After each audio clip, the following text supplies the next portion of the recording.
All Clean's been serving the Portland metro area for, well, since 1978.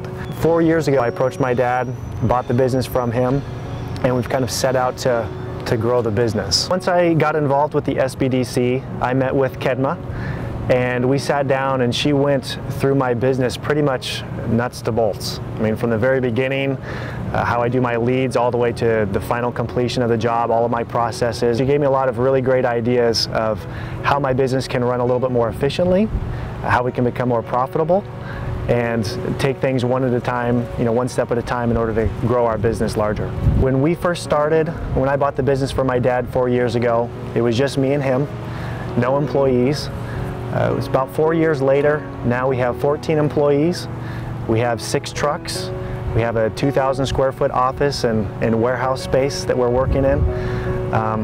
It's been amazing. I honestly never thought that we'd be able to grow this fast, this quickly, and still maintain this awesome reputation of our company.